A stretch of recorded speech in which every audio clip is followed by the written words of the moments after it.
Bonjour à vous et un grand merci à Parents Partenaires en Éducation de s'associer à Next Level Impact Consulting pour cette nouvelle initiative dédiée à l'épanouissement financier des familles de l'Ontario. C'est toute une aventure vraiment dans laquelle nous vous invitons à vous engager en fait avec nous, puisque l'éducation financière, on le sait peut-être trop même, c'est une compétence essentielle de vie, mais qui nous échappe un petit peu.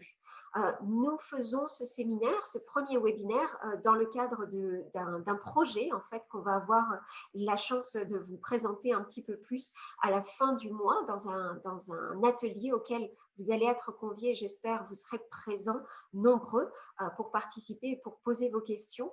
Et ce qu'on va faire dans ce premier webinaire, c'est vous donner un petit peu de contexte en fait, un petit peu de contexte sur pourquoi l'éducation financière aujourd'hui avec un contexte d'urgence et comment vraiment en tant que parent, vous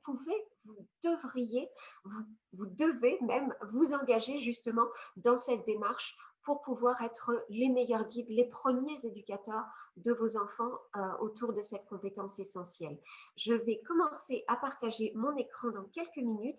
Avant, j'aimerais vous inviter à écouter la reconnaissance des territoires, puisque c'est plus qu'une tradition, c'est vraiment un symbole très important, non seulement pour moi, mais aussi pour PPE dans le cadre de certains nombres d'objectifs et puis d'un certain nombre de valeurs en fait qui sont portées par l'organisme. Nous aimerions donc commencer par reconnaître la terre sur laquelle nous vivons. Dans mon cas, c'est Mississauga, qui fait partie des terres du traité et du territoire des Mississauga du Credit. Pendant des milliers d'années, les peuples autochtones ont habité et entretenu cette terre. En particulier, nous reconnaissons le territoire des peuples Anishinaabeg, Huron-Wendat, Haudenosaunee et Ojibwe-Chippewa. La terre qui abrite les Métis et plus récemment le territoire des Mississauga de la Première Nation du Credit, qui sont les descendants directs des Mississauga du Credit. Je reconnais également que Mississauga est couverte par le traité 13A signé en 1805 par les Mississauga of the Credit. Nous sommes très reconnaissants d'avoir l'opportunité de vivre sur cette terre et ce faisant de rendre hommage à ses premiers habitants. Je tiens aussi à souligner que pour beaucoup d'entre nous, en fait, nous sommes immigrants et nous venons en tant que francophones de pays précédemment colonisés ou colonisateurs et qu'il est entre nos mains de participer à cette réconciliation. D'autant plus que nous allons pendant les prochaines minutes parler justement de cette sécurité financière à laquelle nous aspirons tous. Je voudrais aussi vous inviter à prendre connaissance, à vous éduquer et à soutenir activement les groupes et les organisations à travers le pays qui travaillent à la réconciliation et surtout à l'amélioration de la vie des peuples autochtones pour les autonomiser, pour les aider à vivre sainement, à avoir des parents en bonne santé et à briser les cycles de violence, de pauvreté et d'abus. Merci beaucoup de votre écoute et de m'accompagner dans cette réflexion.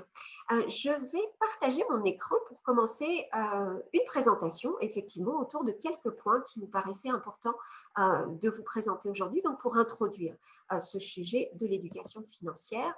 Comme nous faisons un enregistrement en direct, j'espère que tout est correct et que vous allez pouvoir voir mon écran correctement. Allons-y. Donc, effectivement, le sujet de cette présentation aujourd'hui, c'est l'épanouissement financier de nos familles. Souvent, quand on parle de finances, on pense à l'enrichissement, on pense à lutter contre la pauvreté. Ce mot épanouissement, il est vraiment clé pour nous, puisque nous cherchons à développer en fait une espèce de sécurité, de stabilité, mais aussi de croissance financière, non seulement pour nous dans le présent, mais pour nos enfants dans le futur. Donc ce terme d'épanouissement financier, j'espère qu'il résonne pour vous autant qu'il peut résonner pour nous. L'éducation financière, c'est une compétence essentielle de vie. Nos enfants l'apprennent effectivement à l'école maintenant un petit peu plus depuis des directives et un changement de politique qui a été mis en place par le gouvernement de l'Ontario l'année dernière, en automne 2019. Donc, c'est devenu maintenant un point important d'apprentissage pour nos enfants à partir de la quatrième jusqu'à effectivement la 12e. Au travers de différentes thématiques, au travers de différents sujets et aux côtés effectivement de l'apprentissage, de la lecture et des mathématiques. Je dirais éducation financière, une compétence essentielle de vie, c'est devenu avec la crise du Covid que nous ressentons tous d'une façon ou d'une autre, c'est même devenu une compétence essentielle de survie. Et pour cela, je vais présenter effectivement quelques chiffres qui nous remettent un petit peu dans le contexte l'importance de bien maîtriser non seulement des aspects très basiques en fait d'éducation financière autour du budget, de l'investissement, de l'épargne, mais d'aller vraiment au-delà aussi. Quelles sont les valeurs que nous voulons transférer à nos enfants, quelles sont les expériences qu'on veut pouvoir leur assurer, quels sont aussi les points importants pour leur sécurité aujourd'hui, mais aussi dans le futur, quand il s'agit de préparer notre retraite, ou même de réinventer finalement la société dans laquelle nous vivons, puisque ça fait aussi partie des problématiques et puis des réflexions que nous avons en tant que société aujourd'hui au Canada. Pour vous présenter un petit peu les points que je vais aborder, donc ce contexte d'urgence qui vraiment place l'importance de l'éducation financière, pourquoi aujourd'hui Parents Partenaires en éducation est vraiment l'organisme qui peut porter en fait les changements qu'on veut voir et pourquoi cette dynamique est vraiment parfaite pour sensibiliser puis pour construire notre épanouissement financier, votre connaissance, donc vous outiller en fait pour pouvoir le faire. Ça m'amènera effectivement à détailler justement quel est votre rôle en tant que parent pour guider vos enfants et comment est-ce qu'on peut effectivement aborder ensemble tous ces éléments. Et puis finalement justement, comment est-ce qu'on va faire ce travail-là? Ça va être un travail avec une approche de co-création. Et ça, j'espère que vous allez l'apprécier à sa juste mesure. On part vraiment du principe que on ne veut pas reproduire en fait ou présenter un petit peu dans le vide un certain nombre d'ateliers comme ça peut être le cas parfois. On veut s'assurer justement que le soutien qui va vous être apporté dans les prochains mois est quelque chose qui répond exactement à vos besoins. Et donc, on va vous expliquer comment est-ce qu'on veut le faire. Et puis finalement, c'est vrai qu'on parle d'éducation financière, on parle aussi de finances personnelles. Je suis moi-même, je vais me présenter un petit peu juste après, je suis parmi mes différentes activités, parmi mes différents chapeaux, je suis chroniqueuse en fait régulière auprès de Radio-Canada Ontario, en fait la région du Sud-Ouest, sur justement ces aspects de finances personnelles. Le mot personnel, il m'a toujours un petit peu gênée. C'est vrai qu'on parle de finances personnelles, on a l'impression qu'on est un petit peu tout seul à gérer justement son budget, ses dépenses, le stress qui peut venir avec. Et c'est vrai qu'on a tous un vécu personnel par rapport à ça, qui est lié à notre situation, nos emplois, notre environnement, l'endroit où on vit, etc., etc. Mais on est aussi au sein d'une communauté. Et cette communauté, dans notre cas, c'est la communauté franco-ontarienne. Donc, ce qu'on espère faire finalement aussi avec toute cette, encore une fois, je vais avoir le terme aventure qui va me venir à l'esprit, je pense assez souvent, cette initiative en fait qu'on engage ensemble, c'est aussi l'envie d'avoir un impact communautaire important via le renforcement effectivement financier, la sécurité financière de nos familles. C'est vraiment la sécurité financière et l'épanouissement financier de notre communauté dans son ensemble qu'on veut pouvoir achever. Pour présenter effectivement, certains d'entre vous peut-être auront lu des petites bios dans le cadre de l'introduction en fait de cette vidéo. Donc avant de cliquer sur le lien et de nous retrouver aujourd'hui pour cette première présentation, j'ai plusieurs chapeaux finalement au sein de la communauté francophone justement. Je suis entrepreneur social, je suis consultante, j'ai ma propre agence de consultation depuis presque 5 ans et je suis ancienne présidente du MOFIF, Mouvement ontarien des femmes immigrantes francophones. Ces différents chapeaux, en fait, m'ont permis ces dernières années de me pencher de plus en plus justement sur cette question de l'éducation financière. D'abord, par mon travail auprès des entrepreneurs, auprès des immigrants en recherche d'emploi sous différentes casquettes là aussi, comme employé, comme entrepreneur. J'ai eu l'occasion de développer un certain nombre de programmes, un certain nombre d'initiatives et puis à chaque fois dans les discussions, il y avait toujours cette question de l'argent en fait qui revenait. Et puis ce qui se passe aussi, c'est que je suis immigrante, effectivement, c'est ma deuxième immigration puisque j'ai quitté l'Algérie quand j'avais à peine 16 ans par rapport au contexte sécuritaire en fait qu'on avait dans le pays. Donc j'ai d'abord immigré pour la France, toute jeunette, sans mes parents. Je rejoignais ma sœur en fait en France. Puis il y a un peu plus de 12 ans maintenant, j'arrivais au Canada. Et j'ai pu voir chez moi comme chez effectivement les nouveaux arrivants et les familles immigrantes que j'avais l'occasion d'accompagner dans le cadre de leur lancement d'entreprise ou de leur recherche d'emploi, la même, la même difficulté en fait à embrasser, à découvrir, à comprendre un petit peu ce système financier dans toute la complexité qu'il peut avoir au Canada, et puis aussi pas seulement dans les produits mais vraiment aussi dans les valeurs, etc. Donc j'ai pu voir au fur et à mesure à quel point il était important que nous, nouveaux arrivants, déjà, parmi nous tous, ceux qui sont nouveaux arrivants, effectivement, l'importance de bien comprendre le système financier du Canada, mais aussi au fur et à mesure de mes recherches, je me suis rendu compte que ce n'était pas juste nous, les nouveaux arrivants, c'était vraiment toute la communauté, tous les citoyens canadiens, en fait, qui avaient des difficultés pour justement reprendre une certaine maîtrise en fait de tous ces concepts et puis les appliquer en fait dans notre vie quotidienne pour assurer, comme je le disais, notre sécurité et puis notre épanouissement financier. Donc ça m'a amené à me dédier en fait un peu plus à ce sujet jusqu'à il y a un peu plus de 4 ans mener la première recherche sur l'éducation financière, le niveau de littératie financière des femmes immigrantes. C'était un projet mené par Oasis Centre des femmes en coopération avec 8 autres organismes dans la région du Grand Toronto. C'était une première et ça nous a permis vraiment de découvrir un certain nombre de besoins.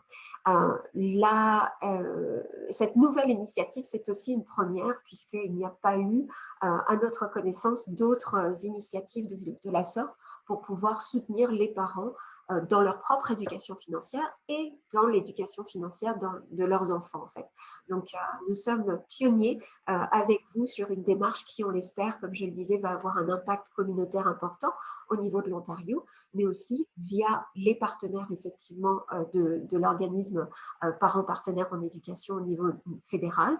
On espère aussi avoir ce type d'impact encore au-delà de nos frontières provinciales. Ce contexte d'urgence, donc, en quelques chiffres, et puis je vais faire passer ma diapo, voilà.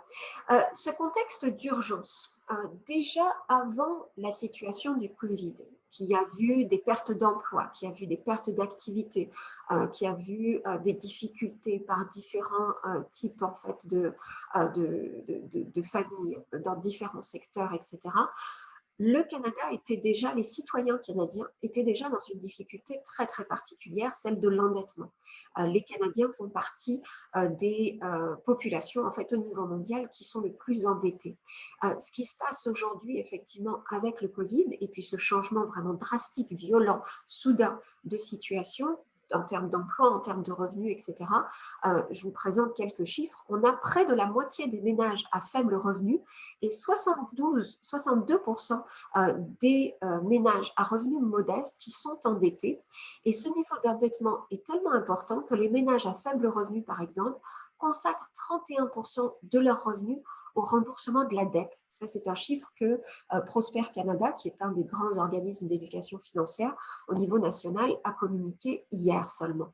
Pourquoi c'est important ce chiffre-là et pourquoi il montre cette urgence? C'est que quand on travaille sur un budget, puis là je commence à rentrer un petit peu dans les détails, quand on travaille sur son budget, on fait en général attention à ce que le remboursement de la dette ne dépasse pas 15%.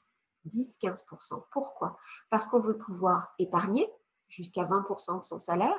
On veut pouvoir aussi subvenir à ses besoins essentiels, le logement par exemple, 33%, et puis effectivement avoir aussi un petit surplus pour pouvoir avoir des activités différentes et variées, des loisirs, faire des achats de vêtements, etc. Ça, c'est les pourcentages qu'on utilise en général pour travailler son budget. Mais on le voit bien, j'imagine que c'est un peu la réaction que vous avez eue en écoutant ces chiffres. Si vous réfléchissez à votre propre budget, 33% par exemple pour le logement, dépendamment d'où on vit effectivement en Ontario et puis du type d'emploi qu'on occupe, c'est difficile de rester à 33%. Donc, voyons effectivement, mettons en relation ces chiffres, donc 33% pour le logement, 20% pour l'épargne, etc. Et puis tout d'un coup, finalement, le tiers de nos revenus qui va au remboursement de la dette. Et cette dette, c'est de la dette de consommation. eh bien, ça continue de fragiliser en fait d'un mois sur l'autre notre situation et on est dans un cercle vicieux en fait quand on a un montant, une charge en fait de remboursement de dette qui est aussi important. On reviendra sur les raisons de cette dette un peu plus tard. Un autre chiffre, 42% des Canadiens ne sont pas dans une situation financière suffisamment solide pour relever les défis de la deuxième vague du Covid-19. On est en plein dedans, les chiffres augmentent, certains commerces sont ouverts effectivement, d'autres sont encore fermés, les emplois ne sont pas complètement stabilisés, même si certains d'entre nous les ont retrouvés.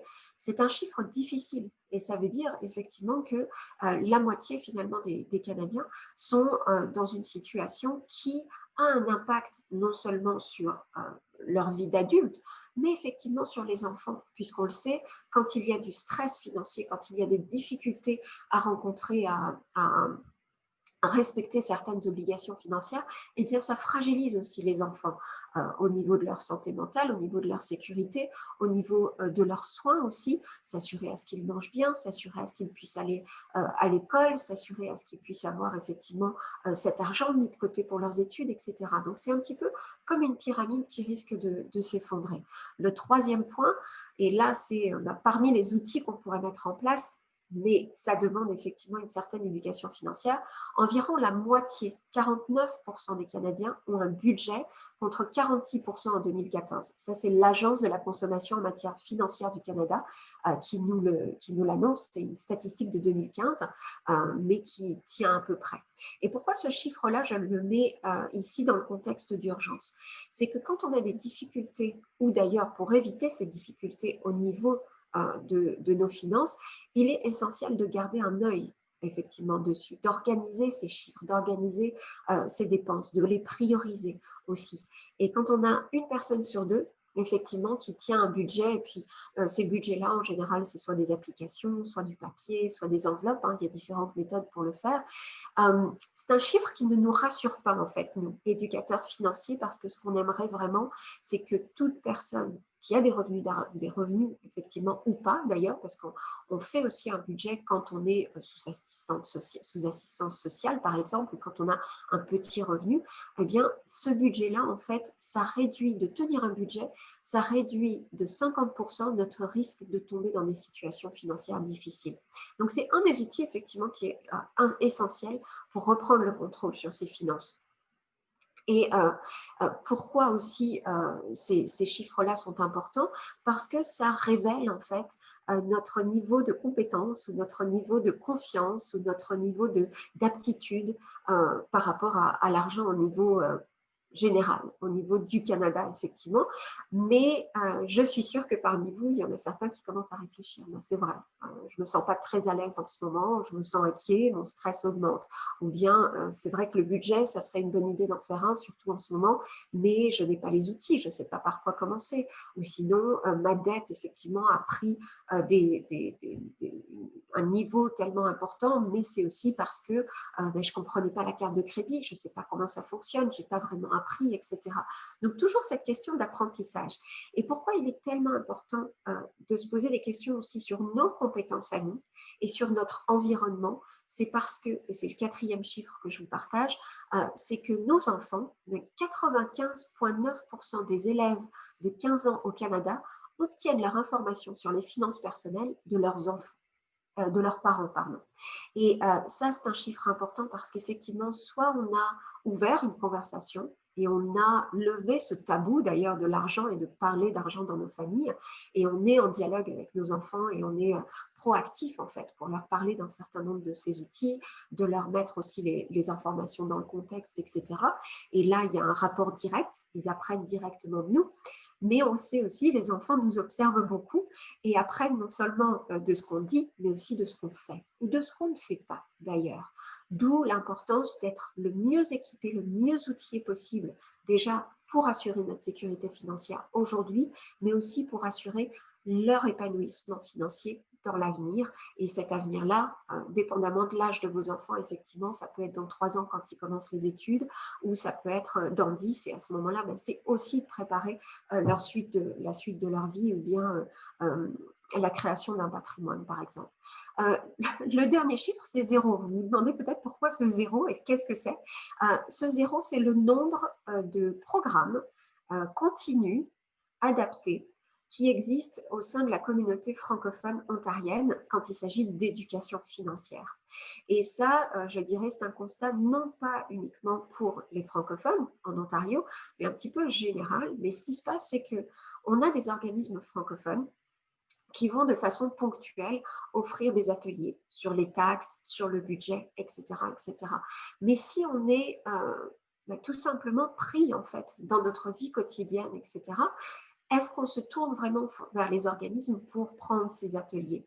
Est-ce qu'on est en position par les différentes ressources auxquelles on a accès, peut-être les journaux ou des choses comme ça? Est-ce qu'on se sent suffisamment armé? Les chiffres nous montrent qu'effectivement, le niveau d'éducation financière des adultes au Canada est très bas, en fait. Le niveau de confiance, quand on parle d'éducation financière ou de littératie financière, en fait, on pense en général, quand il s'agit des adultes, à 3 choses.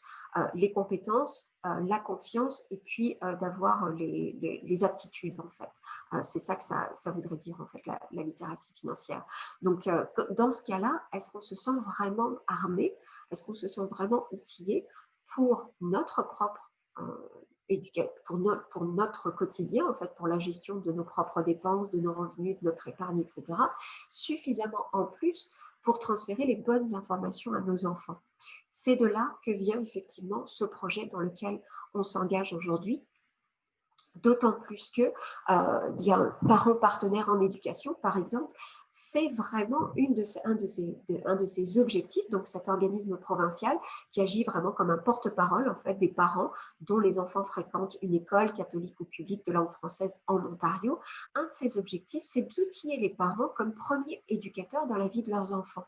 On le sait, c'est nous aussi qui allons leur apprendre à lire, à écrire, à compter. On va leur apprendre à découvrir le monde, à se poser des questions. On va leur apprendre l'histoire, notre histoire, l'histoire du pays dans lequel nous vivons, le Canada.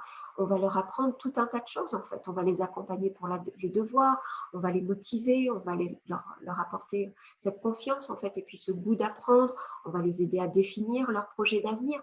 Mais est-ce qu'on les aide vraiment suffisamment pour cette question, effectivement, de la gestion financière? Moi, je vous le disais, par exemple, si je reviens à mon expérience personnelle, j'ai pas eu beaucoup de temps avec mes parents. Je les ai quittés quand j'avais à peine 16 ans. Donc, après, bon, c'était des échanges à distance et puis c'était de l'apprentissage à distance. Mais c'est vrai que très, très vite, en fait, dans la société, dans nos sociétés modernes, on doit se retrouver, on se retrouve souvent à gérer, en fait, ses finances. Aujourd'hui, on le sait, les étudiants, même quand ils sont encore au lycée, pendant leurs études secondaires, se voient proposer déjà une carte de crédit, en fait. Donc, cette maturité financière, cette confiance financière, elle doit venir très, très vite dans la vie des enfants pour éviter effectivement d'avoir des mauvaises habitudes, en fait, qui se mettent en place, et puis des erreurs aussi qui peuvent être très, très lourdes de conséquences tout au long de leur vie. Et c'est pour ça qu'effectivement, comme nous sommes dans cette démarche d'outiller les parents pour outiller les enfants, Parents partenaires en éducation et moi-même, via mon agence de consultation, nous nous lançons donc dans cette initiative avec vous. Et puis, ça tombe très bien, justement, qu'on considère que les parents sont les premiers éducateurs dans la vie de leurs enfants, puisque c'est finalement aussi la démarche à laquelle nous invite le gouvernement de l'Ontario quand l'année dernière, ils ont effectivement renforcé donc tout ce programme de la 4e à la 12e année. Pour vous accompagner justement sur cette découverte et puis se plonger encore un peu plus dans ce sujet-là, ce que vous voyez ici, c'est la page qui vous est dédiée par an sur le site justement du gouvernement de l'Ontario, du ministère de l'Éducation, pour cette question de la littératie financière. Et ce qu'on nous dit, c'est qu'effectivement, la littératie financière occupe donc une plus grande place dans le curriculum depuis l'automne 2019 et que toute l'idée, c'est effectivement d'aider les élèves à mieux comprendre la gestion des finances personnelles, l'économie locale et globale, ainsi que les conséquences de leurs choix de consommation pour qu'ils puissent prendre des décisions financières éclairées tout au long de leur vie. En tant que parent, quand on entend ça, on se dit c'est quand même des éléments très très importants que l'école va leur transférer j'ai envie de savoir ce qui se passe, j'ai envie de savoir ce qu'ils vont apprendre et j'ai aussi envie de pouvoir les guider dans cette découverte-là, puisque quand on parle de sujets aussi proches et aussi cruciaux finalement que les dépenses, l'argent, bien ça touche encore une fois à nos valeurs, ça touche à notre culture, ça touche à l'espoir aussi qu'on a pour nos enfants. Enfin, c'est vraiment très très personnel. Donc on a besoin de mieux connaître en fait ce qui se passe à l'école et de savoir comment le complémenter ou euh, comment l'accompagner finalement. Ce qui est important aussi, puis je vais le faire sur les 3 prochaines diapositives, ce qui est important de voir aussi, c'est que je dirais presque que les enfants sont mieux outillés que nous, puisqu'en fait l'éducation financière des adultes, pour ceux d'entre vous qui n'ont jamais pris en fait d'atelier, moi ces dernières années j'en ai pris beaucoup, je me suis formée, je me suis certifiée aussi en éducatrice financière, je ne suis pas habilitée à conseiller sur des investissements, c'est d'ailleurs quelque chose que je ne cherche pas à faire, je vous guiderai pour aller chercher effectivement les professionnels pour le faire et bien faire la différence justement entre les professionnels certifiés et ceux qui ne le sont pas. Mais si je fais effectivement l'inventaire en fait des ateliers aujourd'hui qui sont proposés aux adultes, on est vraiment sur la gestion des finances personnelles. On ne parle pas du tout d'économie locale ou globale, on parle pas vraiment on parle de choix de consommation, mais on ne parle pas de choix de citoyen, par exemple. Il y a vraiment une approche de consommation de produits financiers, de produits bancaires. Donc, les adultes, ce qu'on va apprendre, c'est comment utiliser notre carte de crédit, comment faire un budget, effectivement, pour pouvoir investir, comment est-ce qu'on va gérer notre score de crédit, comment est-ce qu'on va préparer notre retraite via les différents véhicules qui sont mis à notre disposition par les banques, par l'État, etc. Mais c'est vrai qu'on n'a pas forcément d'espace, en fait, pour se poser des questions et pour commencer, en fait, une discussion, une conversation très, très importante avec nous-mêmes, avec notre partenaire, notre conjoint ou notre conjointe, et puis avec nos enfants sur vraiment tout ce qu'il y a derrière cet argent-là. Et c'est cet espace de conversation en fait qu'on veut pouvoir ouvrir avec vous dans les prochaines semaines parce que la gestion des finances personnelles, parce que l'épanouissement financier, c'est pas juste de se poser des questions sur sa carte de crédit, c'est aussi en tant que citoyen, comment est-ce que je consomme et qu'est-ce que je consomme, comment est-ce qu'aussi je peux influer en tant que citoyen. Effectivement, j'ai des responsabilités, mais j'ai aussi des droits.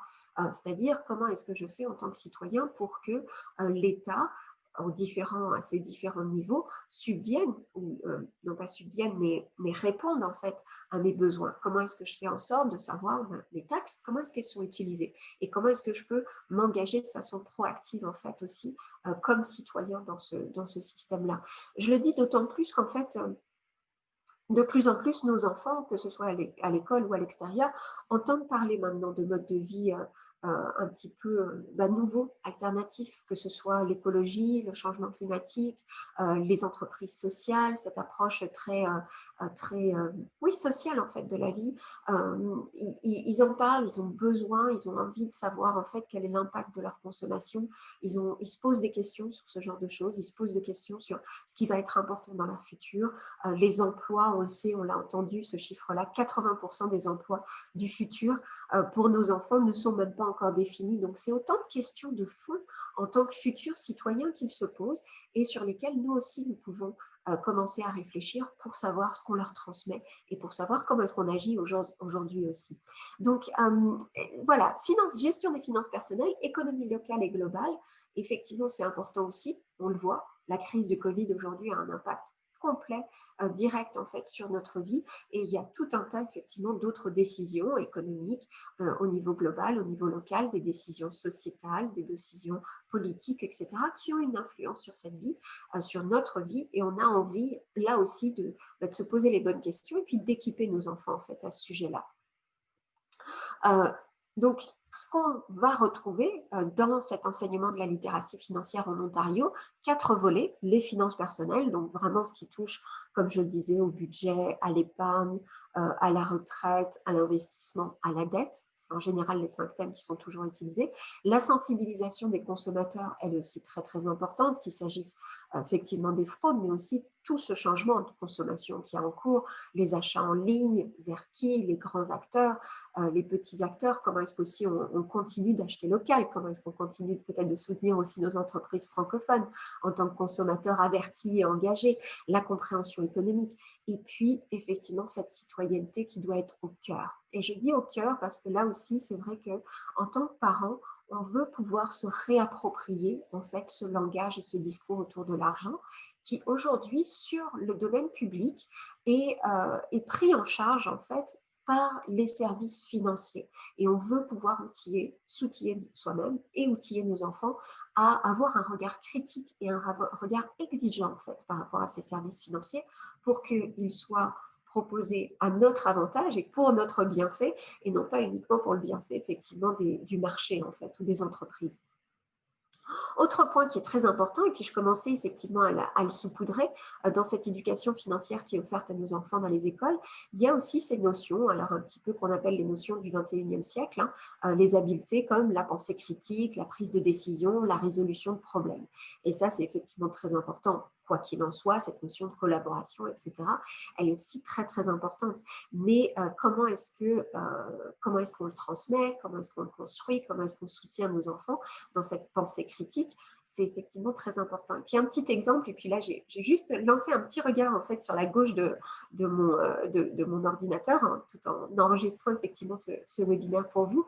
Et puis je revois en fait moi l'objet qui m'a amené, alors je vais peut-être couper en fait le share juste pour vous, le partage pardon de mon document, juste pour vous montrer en fait en quelques secondes, ce petit objet, en fait, alors on le connaît tous, mais moi, quand je l'ai vu, ça m'a justement ouvert les yeux sur l'éducation de mon fils, puisque j'ai un fils qui a bientôt 12 ans, et je me suis dit que j'étais en train de passer à côté de quelque chose. C'était il y a maintenant 8 ans, je pense, que je suis tombée sur cet objet. Alors, on connaît tous effectivement ce type d'objet, hein, c'est la tirelire en forme de cochon, mais celle-ci, elle m'a vraiment ouvert les yeux dans le sens où c'était pas juste la tirelire pour dépenser. Ce que vous voyez peut-être pas très très bien en fait sur cette tirelire, c'est qu'on a save, donc épargner, on a 4 parties en fait, avec 4 entrées. On a épargné, on a dépensé, on a donné, et ça c'est important aussi quand on parle d'éducation financière, on ne parle pas assez de donner en fait aux autres, de contribuer à soutenir des causes, soutenir des familles, soutenir des personnes, alors qu'on le sait, ça fait aussi partie des valeurs qu'on veut transmettre. Et puis la dernière, c'est invest, investir.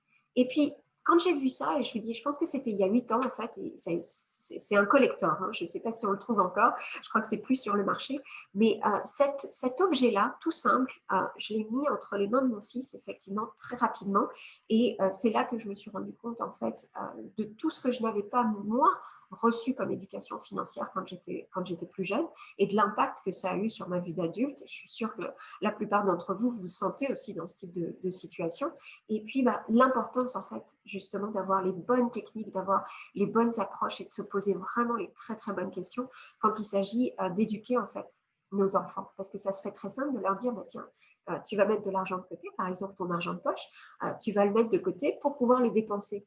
Mais là, on est vraiment avec une opportunité d'apprentissage dès effectivement le tout jeune âge. Hein, on peut présenter en fait ce type d'objet à un tout petit ou à une toute petite qui va avoir 4-5 ans et puis commencer à lui parler effectivement de différents aspects par rapport à l'utilisation de l'argent dans leur quotidien en fait. Et effectivement, même moi, en tant qu'adulte, au tout début de ma trajectoire personnelle, de me sentir et puis de développer mes propres compétences financières, et puis maintenant, effectivement, en tant qu'éducatrice en finances personnelles, eh bien, le premier réflexe, la première chose vraiment à laquelle vous devez penser, c'est que ces dépenses, en fait, vous voulez leur donner un rôle. Vous voulez vraiment leur donner une direction particulière et c'est là où on reprend le contrôle. Et c'est ça la première aussi, le premier aspect qu'on veut pouvoir transférer à nos enfants et sur lequel on veut pouvoir être modèle en fait.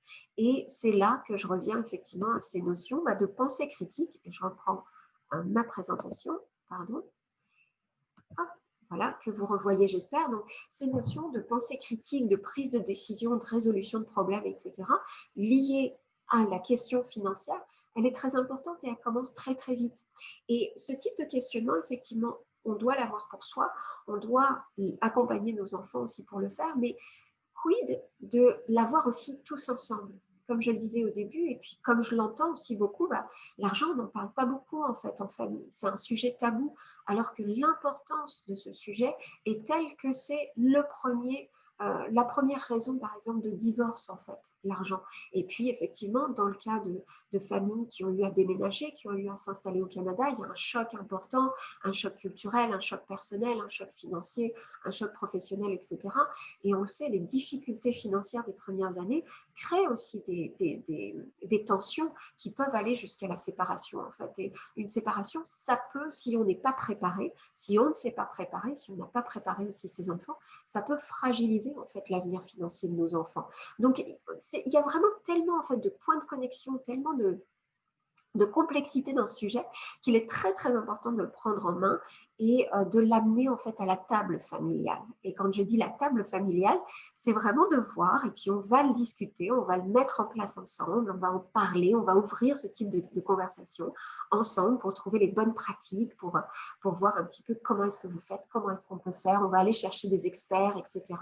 On va aller d'abord chercher des informations, en fait, vous sonder un petit peu, mais comment est-ce qu'on ouvre ce type de discussion? Comment est-ce qu'on fait pour déterminer, par exemple, tiens, les trois plus dépenses prioritaires de la famille cette année? Ou les dépenses, par exemple, pour certains d'entre nous qui allons fêter les fêtes de fin d'année, ça arrive, ça va être dans un contexte particulier cette année. Est-ce qu'on ouvre la discussion sur, bah, tiens, est-ce que cette année, on ne se fait pas des cadeaux qui ne coûtent rien?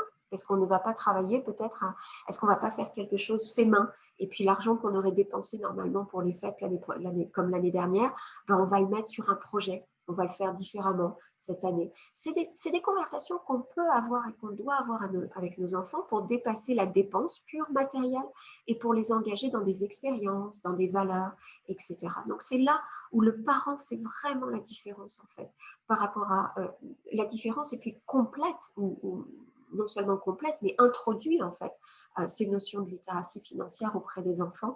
Et puis, il y aura effectivement des éléments qui vont être appris au sein de l'école, notamment au sein des mathématiques, puisqu'il y a quelques formules. Ces formules, qu'elles ne vous inquiètent pas non plus, parce que j'entends trop souvent quand je commence à parler d'argent, ah, mais les maths, c'est compliqué, je ne sais pas, etc. On a tellement d'applications aujourd'hui, on a tellement de modèles qui sont prêts, qu'on va vous présenter aussi, que finalement, la maîtrise des mathématiques est devenue secondaire. Pourquoi la littératie financière est importante pour les élèves de l'Ontario? On est toujours sur la page du ministère de l'Éducation. Ma foi, je pense qu'au travers d'un petit peu tous les éléments que je vous ai présentés jusqu'à maintenant, on la voit bien, cette importance. C'est réfléchir à leurs choix financiers au niveau des activités courantes, donc faire l'épicerie, sortir dîner, etc. Faire l'épicerie, par exemple, on peut engager tout un tas de discussions en fait, avec les enfants quand on fait l'épicerie, comparer les prix, déterminer le type d'aliment, combien ça coûte aussi de manger sain, quel est l'argent qu'on dépense sur les sucreries et puis les conséquences que ça peut avoir un peu plus loin sur des maladies chroniques. Enfin, il y a tout un tas de sujets en fait qu'on peut aborder. Il y en a d'autres effectivement qui sont cités. Sur cette page-là, je viendrai rajouter, en fait, sans lire chacun de ces points, celui-ci, donc l'avant-dernier, c'est maintenir une stabilité et un bien-être financier tout au long de leur vie.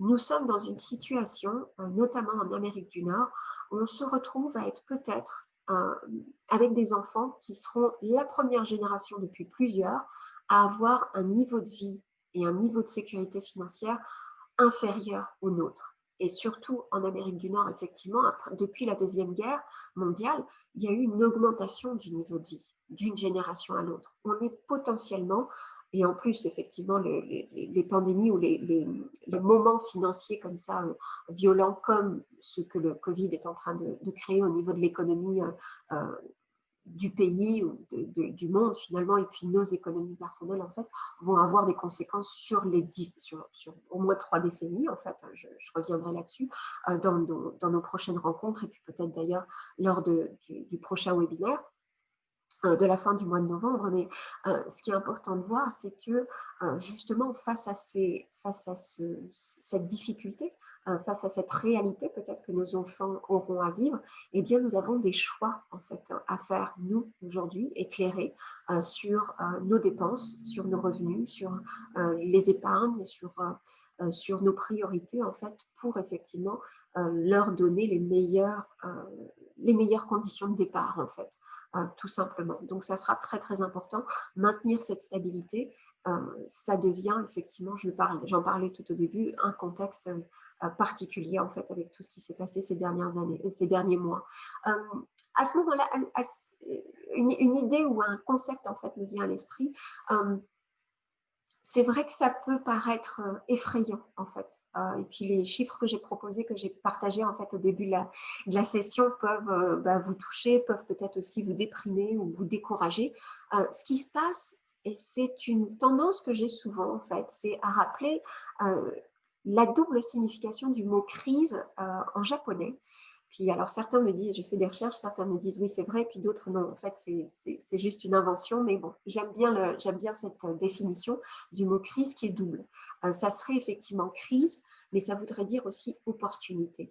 Ce qui se passe avec effectivement le Covid, la pandémie du Covid, ça nous met tous en face d'une situation que peut-être beaucoup trop d'entre nous cherchaient à éviter ou à temporiser. On procrastinait un petit peu, on remettait au lendemain de faire l'état de nos dépenses, de faire notre budget, de déterminer effectivement, d'ouvrir des conversations délicates, difficiles peut-être encore une fois avec nos familles ou avec nos conjoints.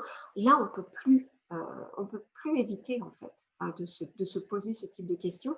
Et surtout, sachez que vous n'allez pas vous poser ce type de questions seul, qu'on va pouvoir vous accompagner et puis qu'on va justement travailler ensemble à faire en sorte de passer de 0 atelier régulier effectivement et adapté au sein de notre communauté à quelque chose qui va être beaucoup plus solide en fait. Et on va le travailler ensemble et on va développer en fait ces programmes ensemble. Donc, ne vous sentez pas seul. Au contraire, préparez vos questions puisqu'on aura l'occasion d'y répondre, de commencer à y répondre à ce webinaire du 28 novembre, si je ne me trompe pas. Les astuces, alors le ministère de l'Éducation, effectivement, nous propose un certain nombre d'astuces et nous rappelle qu'en tant que parents, nous faisons figure de modèle pour nos enfants. Nous jouons un rôle important dans leur éducation depuis leur plus jeune âge jusqu'à la fin de leur études secondaires. Je me permettrai de dire, j'espère, au-delà aussi de la fin des études secondaires, un petit peu de toute leur vie. Cela se prête bien à la littératie financière car en grandissant et en devenant plus responsables, vos enfants prendront des décisions plus complexes aux répercussions financières plus importantes. C'est ce qu'on voit aussi nous-mêmes en tant qu'adultes. Les finances se sont complexifiées au fur et à mesure, de plus en plus. Les produits financiers, par exemple, sont de plus en plus compliqués, effectivement. Et c'est là qu'il y a un autre aspect qui revient encore en jeu, même si je l'ai là aussi abordé un petit peu dans ma présentation depuis quelques minutes. C'est cette idée que on a le contrôle sur nos dépenses, effectivement, on a le contrôle sur un certain nombre de choses en éducation financière par rapport à nos finances personnelles. Mais il y a une tendance un petit peu trop prononcée en fait ces dernières années de la part de ce marché en fait de l'éducation financière à donner une responsabilité totale à la personne, au consommateur. Rappelons-nous encore que nous ne sommes pas que consommateurs, nous sommes aussi citoyens. Parmi vous, certains d'entre vous sont dans le nord de l'Ontario, dans le sud, dans l'est, dans le centre. Les conditions de vie sont complètement différentes d'une région à une autre. Les réalités sont complètement différentes d'une région à une autre. Donc, les niveaux en fait et le type d'information qu'on doit pouvoir maîtriser va aussi dépendre de notre lieu de vie, de notre environnement, comme je le disais, de certaines décisions politiques, de certaines décisions au niveau de vos employeurs, de certaines décisions au niveau des secteurs, des industries, etc. Donc oui, c'est des finances personnelles, mais qui sont complètement combinées, intersectionnelles avec un environnement politique, économique, social, etc., culturel aussi, qui est important. Donc, à voir comment est-ce que, encore une fois, on s'outille pour pouvoir mieux accompagner nos enfants dans ces décisions qui vont être de plus en plus complexes.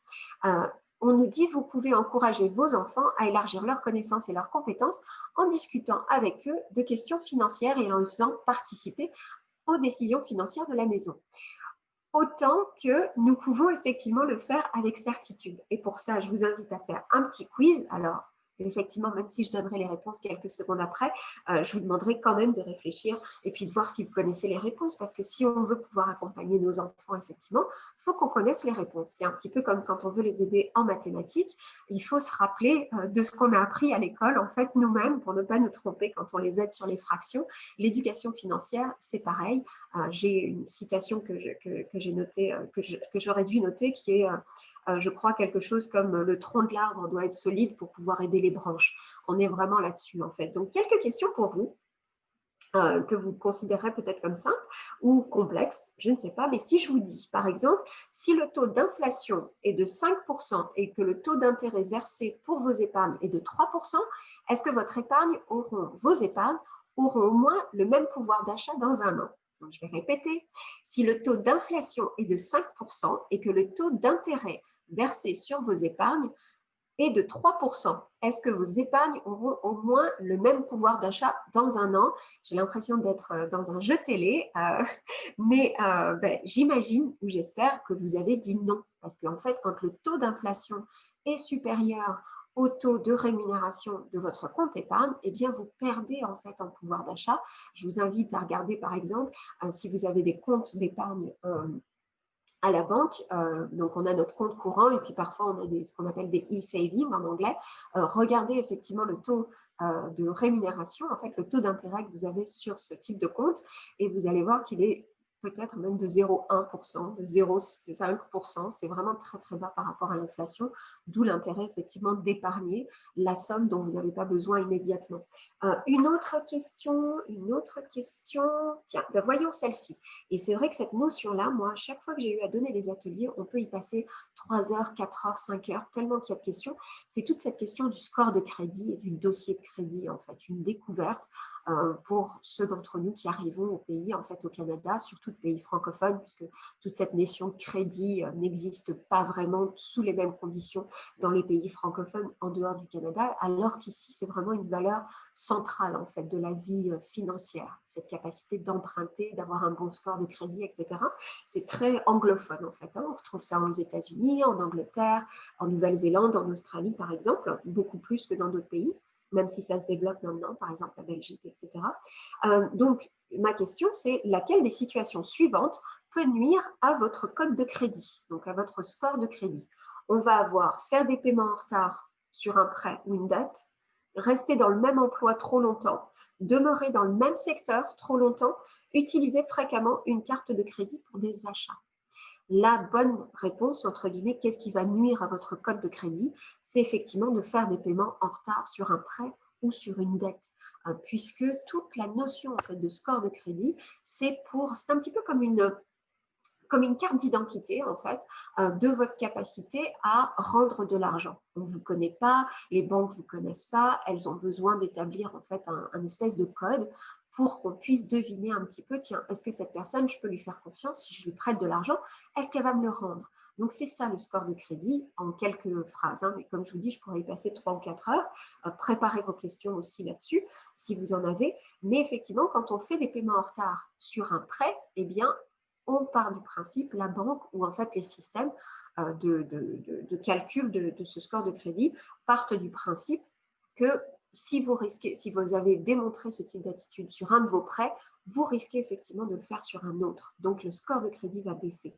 Par contre, effectivement, ce qui ne rentre pas dans le score de crédit, malheureusement, c'est le niveau de votre salaire. C'est si vous avez de l'argent sur votre compte épargne, si vous avez une stabilité en fait dans le secteur. Donc, il y a des aspects qui pourraient être positifs sur votre profil, en fait, si vous gagnez de l'argent suffisamment, par exemple, pour vivre, mais ça ne rentre pas dans le score. Donc, c'est important de savoir ce qui rentre dans le score, comment ça fonctionne, et puis surtout de transmettre ces informations à vos enfants, parce que très, très régulièrement, trop régulièrement encore, j'ai des jeunes gens qui viennent me voir, qui ont 20 ans, 25 ans, 26 ans.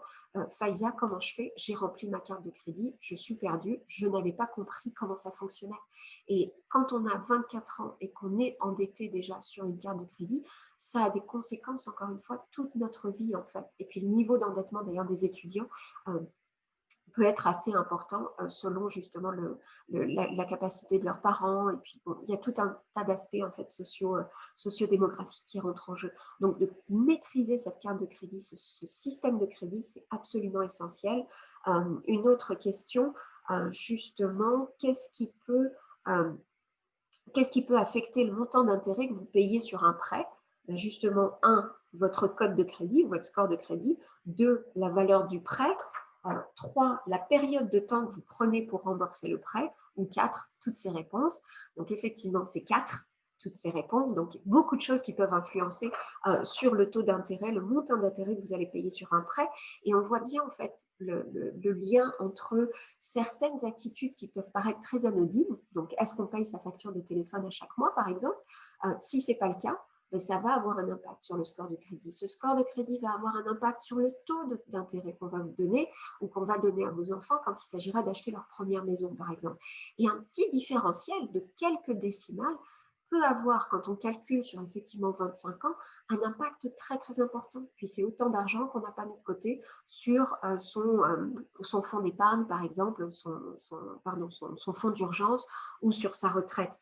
Une autre question qui est clé, et puis là je la rajoute en fait, on sait à peu près tous que le salaire minimum en Ontario, il est passé à 14,25 là au 1er octobre, 14,25 $, mais ça c'est le salaire minimum. Est-ce que vous connaissez ce qu'on appelle le salaire de subsistance en fait? Pour votre région, ça c'est autre chose. Ce n'est pas le salaire minimum payé, minimum qu'un employeur doit vous payer. C'est en fait un calcul un petit peu complexe que certaines organisations font pour savoir quel est le montant horaire de salaire que vous devez recevoir au minimum pour pouvoir survivre. Je ne dirais pas vivre, c'est vraiment survivre, donc pouvoir couvrir vos dépenses essentielles. Eh bien, sachez-le, même si le salaire minimum en Ontario il est de 14,25 $, le salaire de subsistance il est de 22,08 $ à Toronto, donc quand même un différentiel de 8 $ par heure. Il est de 17,57 $ à Kingston et à Hamilton, il est de 16,45 $. Si vous venez d'une autre région, préparez vos questions là aussi et puis je tâcherai d'y répondre. Mais c'est important aussi ces aspects-là parce que nous-mêmes ou nos enfants, le premier job qu'on va avoir, il va être au salaire minimum. Comment est-ce qu'on va pouvoir déménager, faire nos dépenses, vivre, épargner, etc., si on est au salaire minimum? Et là, vous le voyez bien, c'est lié à notre situation de citoyen, en fait. Est-ce qu'on a la capacité après d'aller faire valoir nos droits, de partager, en fait, notre existence, notre expérience de vie avec les représentants, par exemple, politiques, en leur expliquant que, ma foi, ce salaire minimum, il n'est pas suffisant. Alors, comment est-ce qu'on fait par rapport aux aides, par rapport à l'emploi, par rapport, etc.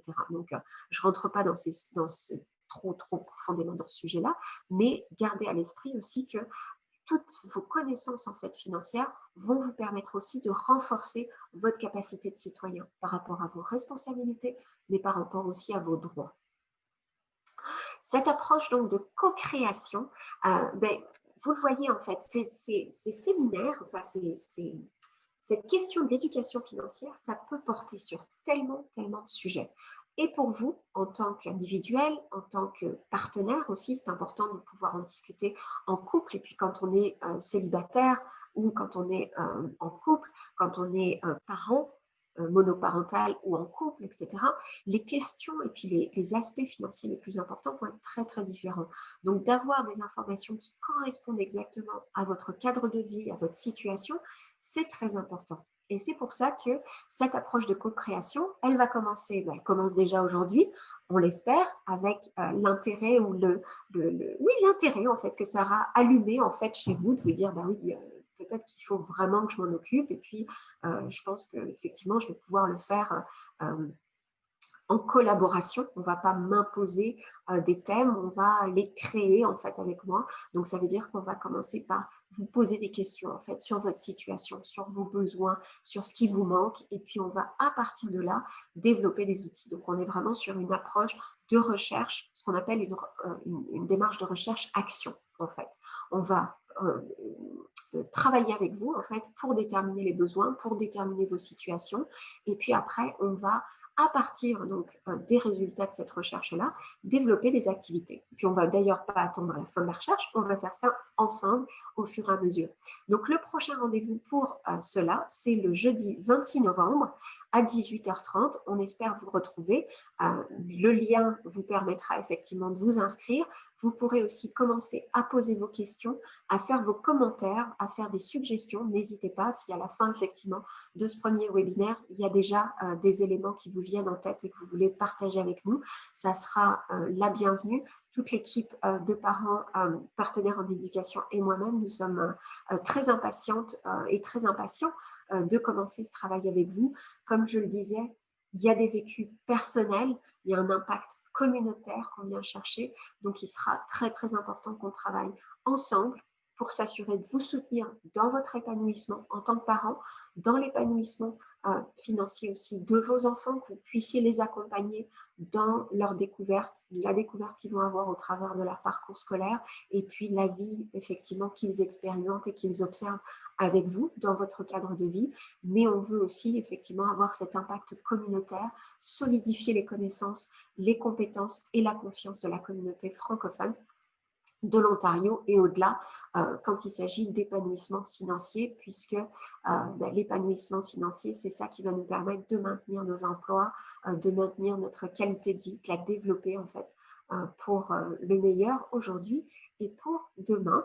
Je vous laisse avec une autre citation. Le fruit ne tombe jamais loin de l'arbre. Ce n'est jamais aussi vrai que quand il s'agit justement de ses habitudes financières. En fait, comme je le disais, les enfants nous observent, les enfants apprennent de nous. Donc, à nous de nous outiller justement sur tous les sujets, l'argent y compris pour pouvoir les accompagner au mieux. J'espère ne rien avoir oublié dans ce premier webinaire et on espère donc vous retrouver très très bientôt pour la suite donc de cette initiative et pour vous accompagner dans votre propre parcours et avec vos familles. À très bientôt. Merci beaucoup.